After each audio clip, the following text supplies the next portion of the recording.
वालेकुम एवरीवन। उम्मीद है कि आप सब खैरियत से होंगे और भरपूर तरीके से अपनी स्टडी को और अपनी लाइफ को एंजॉय कर रहे होंगे। आज का जो टॉपिक है हमारा that is velocity time graph. इसको हम स्पीड टाइम ग्राफ भी कहते हैं। तो आज के लेक्चर में हम स्पीड टाइम ग्राफ क्या होता है, इसकी शेप्स इन डिफरेंट केसेस कैसी होती हैं और इससे हमें इंफॉर्मेशन क्या मिलती है, हमें क्या बताता है किसी ग्राफ की शेप को हमें कैसे किसी बॉडी की स्पीड के बारे में या उसकी वेलोसिटी के बारे में या उसके एक्सेलरेशन के बारे में हमें क्या इंफॉर्मेशन मिलती है, ये हम आज के लेक्चर में डिस्कस करेंगे। तो सबसे पहले हम देखते हैं वेलोसिटी टाइम ग्राफ होता है क्या है। इसके लिए रूटीन लाइफ में, डेली लाइफ में प्रैक्टिकली मोस्टली किसी भी बॉडी की वेलोसिटी और स्पीड जो है वो टाइम के साथ साथ वेरी कर रही होती है, या टाइम के साथ साथ इंक्रीज कर रही होती है या टाइम के साथ साथ डिक्रीज कर रही होती है। तो वेलोसिटी टाइम ग्राफ, जिसको हम स्पीड टाइम ग्राफ भी कहते हैं, और वेलोसिटी टाइम ग्राफ को हम स्पीड टाइम ग्राफ एक स्पेसिफिक केस में कहते हैं कि जब बॉडी एक स्ट्रेट लाइन में मूव कर रही होती है। क्योंकि जब बॉडी स्ट्रेट लाइन में मूव कर रही होती है तो उसकी वेलोसिटी और स्पीड सेम होती है, उनको हम सेम लेते हैं और होती भी है सेम।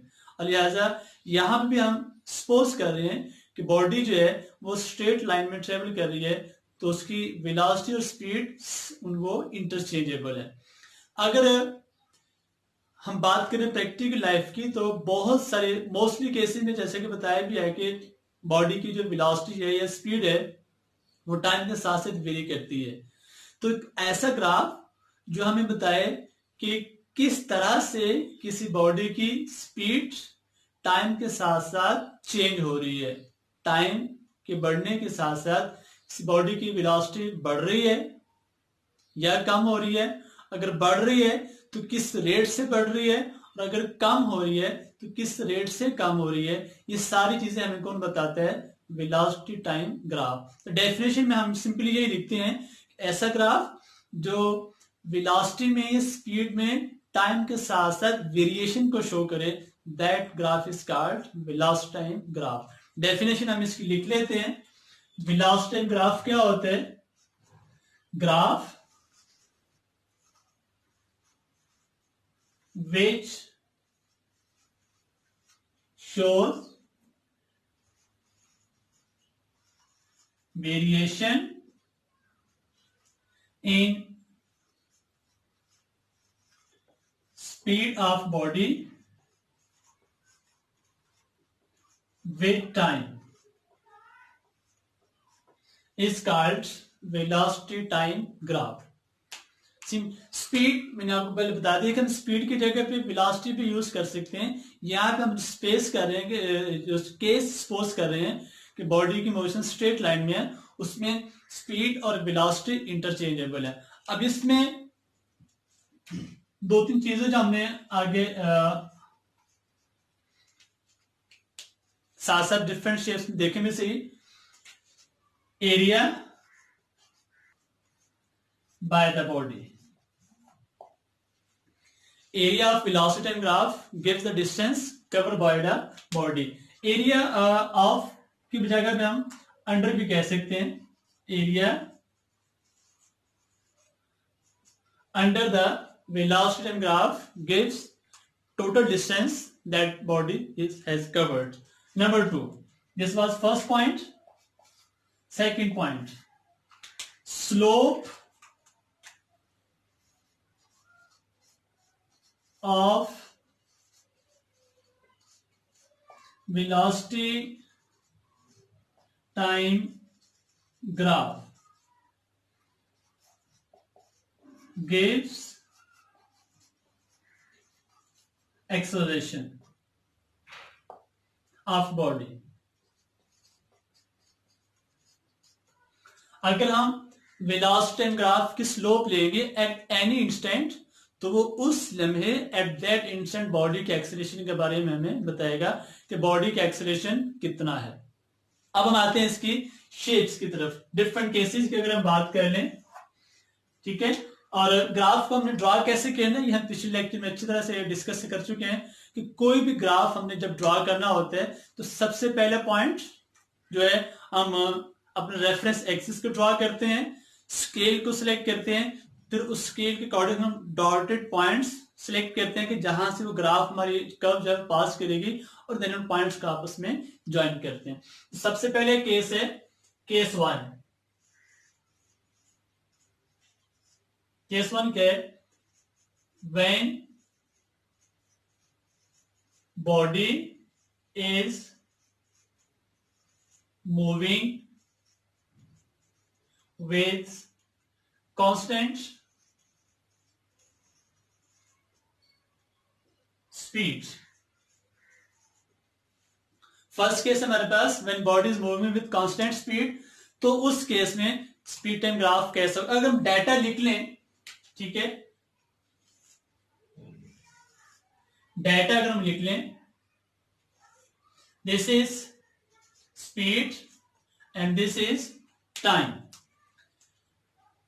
स्पीड कांस्टेंट स्पीड है, इट मीन्स के स्पीड हमारी चेंज नहीं हो रही। हम सपोज कर लेते हैं that is 2 metre per second, time is 0, after that time is 5। ये टाइम हम ले रहे हैं सेकेंड में, टाइम का यूनिट सेकेंड, हम सेकेंड लेंगे, और स्पीड का यूनिट मीटर पर सेकेंड है, हम मीटर पर सेकेंड ही यूज करेंगे। After 5 second speed is again 2 metre, after 10 seconds speed is again 2 meter, after 15 seconds speed is again 2 meter and so on, चलता रहेगा। अब हम ड्रॉ कैसे करेंगे? सबसे पहले रेफरेंस एक्सिस,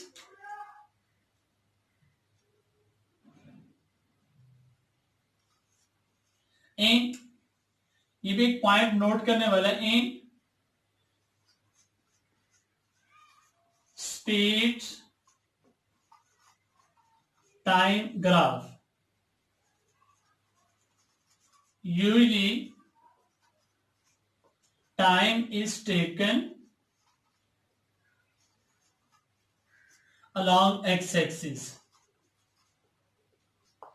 ये हम पिछले लेक्चर में बात कर चुके हैं कि ग्राफ हम दो क्वांटिटीज के दरमियान ड्रॉ करते हैं, और उन दो क्वांटिटीज को हम कहते हैं वेरिएबल्स। वेरिएबल्स दो तरह के होते हैं, डिपेंडेंट वेरिएबल्स और इंडिपेंडेंट, ठीक है। डिपेंडेंट वेरिएबल्स, इंडिपेंडेंट वो होते हैं जो हम खुद वेरी करते हैं, जिनके वैल्यू को हम खुद चेंज करते हैं, और डिपेंडेंट वो होते हैं इंडिपेंडेंट वेरिएबल के हिसाब से चेंज हो रहे हैं यहाँ पे। और ये भी बात हुई थी कि हम इंडिपेंडेंट वेरिएबल को ड्रॉ करते हैं along x axis and dependent variable को ड्रॉ करते हैं along y एक्सिस। अब स्पीड और टाइम में, टाइम को हम एज इंडिपेंडेंट वेरिएबल ले रहे हैं, इसकी वजह हम खुद देखेंगे हमने कितने टाइम तक स्पीड को कैलकुलेट करना है, और वेलोसिटी जो है, ये स्पीड जो है, वो टाइम पे डिपेंड कर रही है। अगर हम सबसे पहले कोऑर्डिनेट एक्सिस हम ड्रॉ करेंगे, x axis and this is y axis, this is x axis and this is y axis, this is origin। हमने पॉइंट्स लेने हैं, बॉक्स सपोज कर लेते हैं, this is 1 box, big box, second, third and fourth. Along y axis भी ले लेते हैं, first, second, third and fourth. Scale हम क्या सिलेक्ट करेंगे? अगर हम स्केल यहां पे लिख लें, scale 1 big box along x axis equal है 5 पे। ये स्केल हम खुद से सिलेक्ट करते हैं, और हमें कैसे पता चलेगा कि हमने कितना स्केल लेना है, वो हमें डाटा से पता चलता है। 1 big box along x axis equal 5। Similarly 1 big box along y axis equal to 1। ये हम 1 सपोज कर लेते हैं। अब देखें डाटा के अकॉर्डिंग, जब यहां पे 0, 5, 10, 15 एंड 20। ये हमारे पास टाइम एक्सिस है along x axis, speed along y axis 0, 1, 2, 3 and 4। Initially time 0, speed 2। ये हमारे पास कॉमन पॉइंट यहां पे आ जाएगा। यहां से हम चलेंगे, टाइम हो गया 5 सेकेंड, यहां से चलना शुरू किया, यहां पे आ गए। स्पीड कितनी, फिर भी 2 सेकेंड, ये 2 सेकेंड। अब दोनों को हमने कॉमन पॉइंट लेना है अलॉन्ग एक्स एक्सिस, और अलॉन्ग वाई एक्सिस का हमने कॉमन पॉइंट लेना है। This is common point. फिर 5 के बाद टाइम हमने लिया 10 सेकेंड, तो 10 यहां पे आ गया। स्पीड फिर भी 2 है, तो this is common point. Similarly जब 15 पे लेंगे तो ये मेरे पास कॉमन पॉइंट आएगा। अब ये डॉटेड लाइन जो है ये जरूरी नहीं है, लेकिन सिर्फ हम ये शो कर रहे हैं कि हमें कैसे पता चला कि कॉमन पॉइंट जो एक्स और वाई एक्सिस क्या है वो कहां पे आ रहा है। अब अगर हम इन पॉइंट्स को आपस में ज्वाइन कर देंगे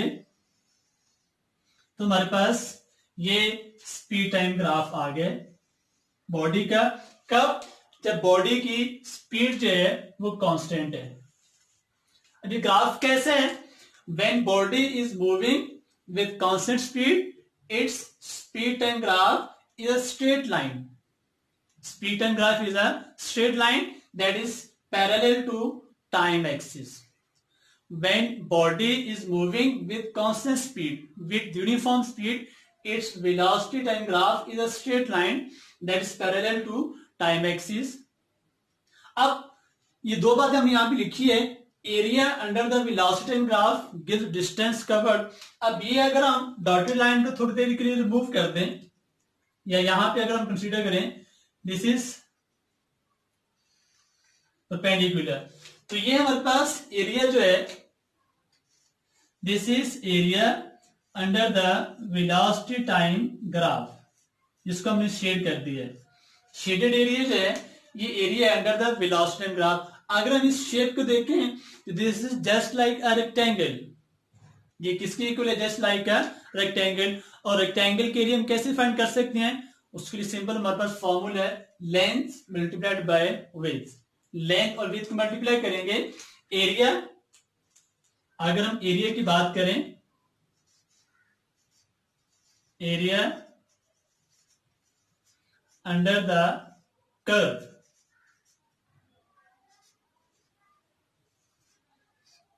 ये किसके इक्वल है, जो कि रेक्टेंगल है। रेक्टेंगल के area length multiplied by width, this is length time की इक्वल, विड्थ वेलोसिटी की equal, v multiplied by t, this is equal to distance, v multiplied by t। ये हमारे पास आ गया वेलोसिटी टाइम ग्राफ के अंदर area distance की equal, that is equal to the area of rectangle when body is moving with constant speed. अब हम आते हैं सेकंड केस की तरफ, when body is moving with uniform acceleration. Case 2, when body is moving with uniform acceleration। Second case हमारे पास when body is moving with uniform acceleration। अब uniform acceleration का मतलब कि बॉडी की स्पीड कांस्टेंट नहीं है, या उसकी स्पीड इंक्रीज कर रही है या उसकी स्पीड डिक्रीज कर रही है। अगर बॉडी की स्पीड चेंज हो रही है या उसकी वेलोसिटी चेंज हो रही है तो उसमें डेफिनेटली एक्सेलरेशन होगा, और वो एक्सेलरेशन हमने कौन सा सपोज किया है, यूनिफॉर्म। अब अगर हम इसका डाटा लें, डाटा अगर हम इसका सपोज करें तो वो डाटा कुछ इस तरह से हमारे पास आ सकता है,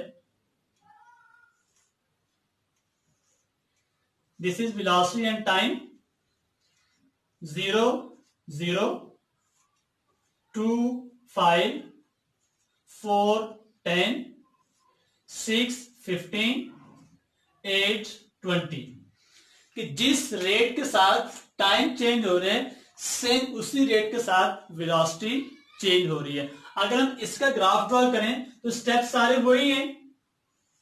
सबसे पहले coordinate axis, X axis and Y axis, this is origin.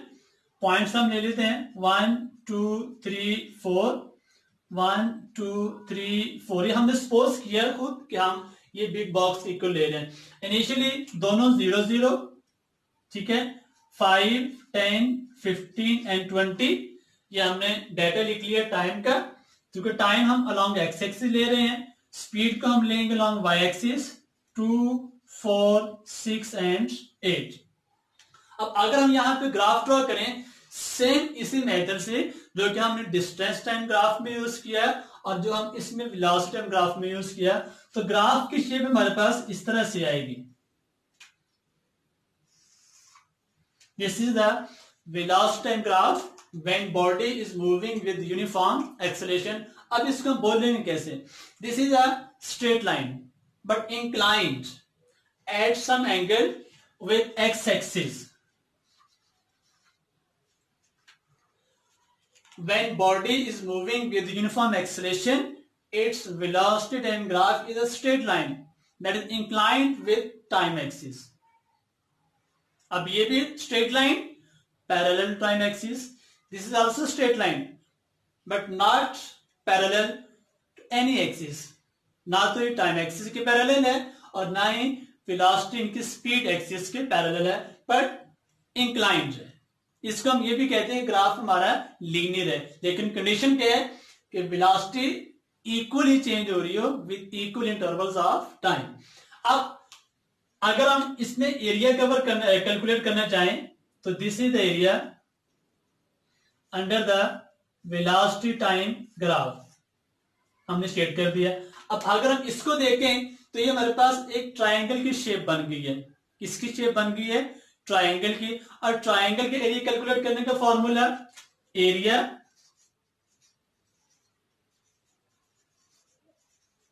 Under the curve is equal, triangle के एरिया कैलकुलेट करने का फॉर्मूला है 1/2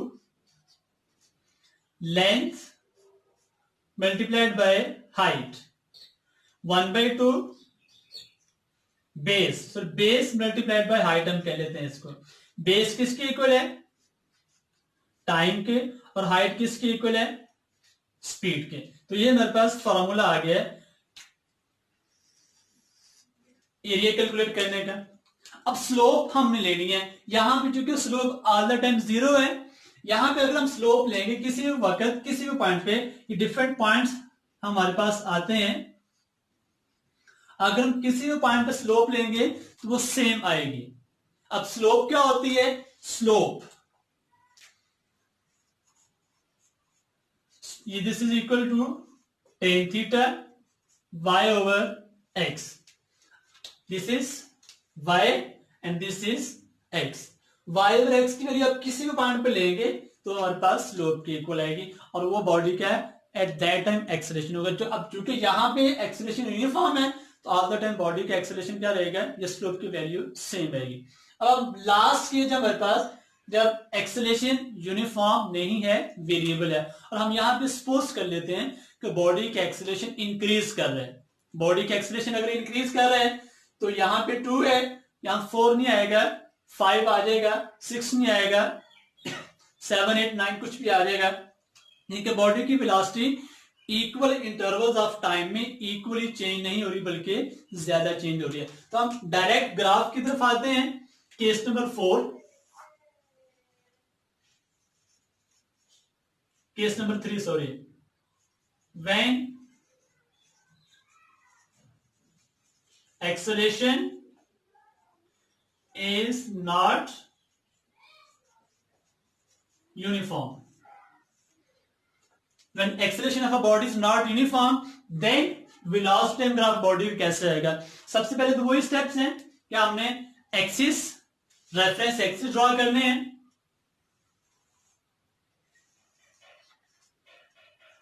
x axis, Y axis, time, velocity, and this is origin.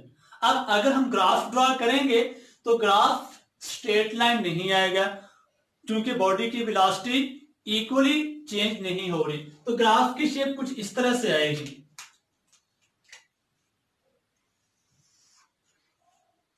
Graph की शेप इस तरह से क्यों आई है? ग्राफ हमारा बेंड हो रहा है वेलोसिटी स्पीड एक्सिस की तरफ, और स्पीड एक्सिस की तरफ ग्राफ के बेंड होने का मतलब ये है कि टाइम के हिसाब से वेलोसिटी में चेंज इक्वल नहीं है, बल्कि वेलोसिटी में चेंज ज्यादा है, यानी कि बॉडी की एक्सेलरेशन पॉजिटिव है। अब इसमें अगर हमने स्लोप लेनी हो, बॉडी के एक्सेलरेशन फाइंड करना हो एट एनी इंस्टेंट, तो हम क्या करते हैं? हम सपोज कर लेते हैं कि हमारे पास ये एक पॉइंट है, यहां पे इस वक्त हम बॉडी के एक्सेलरेशन फाइंड करना चाहते हैं। तो हम क्या करेंगे? इस पॉइंट पे हम एक टेंजेंट ड्रॉ करेंगे।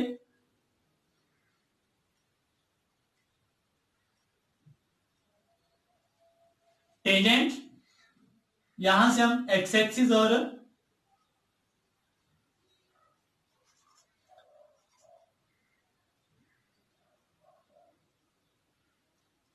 ये हमारे पास x1 x2, this is y1 and y2। Area हम यहां पे कैसे फाइंड? पहले हम स्लोप की जगह बात कर लेते हैं। Slope equal to y2 minus y1 over x2 minus x1। Upper value minus lower value, final value minus initial value, जो भी वैल्यू आएगी वो इस पॉइंट पे ग्राफ इनके बॉडी का एक्सेलरेशन होगा। अब चूंकि एक्सेलरेशन यूनिफॉर्म है, तो अगर आप अपने पॉइंट को चेंज करेंगे तो स्लोप चेंज होगी, एक्सेलरेशन चेंज होगा। एरिया, अब हम बात करते हैं एरिया की। अब ये हमारे पास एक ज्योमेट्रिकल स्पेसिफिक शेप थी, ये भी स्पेसिफिक शेप है, हमने डायरेक्ट फार्मूला यूज करके एरिया कैलकुलेट कर लिया। लेकिन इस केस में अब चूंकि हमारे पास एरिया जो है उसके लिए कोई स्पेसिफिक फार्मूला नहीं रहा, शेप हमारी जो है ना वो इरेगुलर है, तो हम ये हमारे पास एरिया अंडर द कर्व। अब इस केस में हम करते क्या है? अपने ग्राफ को स्मॉल पैचेस में डिवाइड करेंगे, जस्ट लाइक दिस। फिर हर पैच जो है वो जस्ट लाइक एक ट्राइंगल या एक रेक्टेंगल की तरह बिहेव करेगा।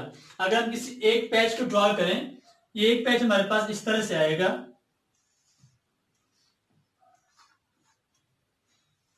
दिस इज वन पैच, ठीक है।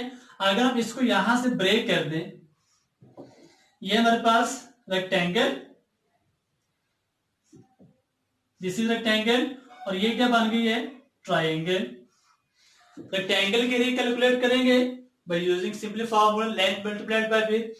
ट्राइंगल का एरिया कैलकुलेट करेंगे by using simply formula 1/2 base multiplied by height. दोनों का सम करेंगे, इस पैच के एरिया आ जाएगा। सिमिलरली हर पैच के एरिया कैलकुलेट करके बाद में सब का सम करेंगे तो टोटल एरिया आ जाएगा। वो टोटल एरिया बॉडी का टोटल कवर्ड डिस्टेंस होगा। तो ये है डिफरेंट। अगर यहां पे हमने सपोज किया है कि बॉडी की वेलोसिटी जो है वो इंक्रीज कर रही है, और अगर डिक्रीज कर रही होगी तो भी ग्राफ जो है उसकी शेप थोड़ी सी चेंज होगी, बट बाकी सारा प्रोसेस ये रहेगा। ग्राफ हमारी वेलोसिटी जो है वो ग्राफ ऊपर से कुछ नीचे इस तरह से आना शुरू हो जाएगा, यहां से शुरू होगा और नीचे को आना शुरू हो जाएगा, क्योंकि बॉडी की वेलोसिटी डिक्रीज कर रही है विद टाइम। तो ये था हमारा टॉपिक आज का, वेलोसिटी टाइम ग्राफ। ये हम डिफरेंट केसेस देख लिए इसमें। अब अगर इसके बावजूद अगर कोई क्वेश्चन है तो आप कमेंट्स में या पर्सनली पूछ सकते हैं। दुआ में याद रखिएगा।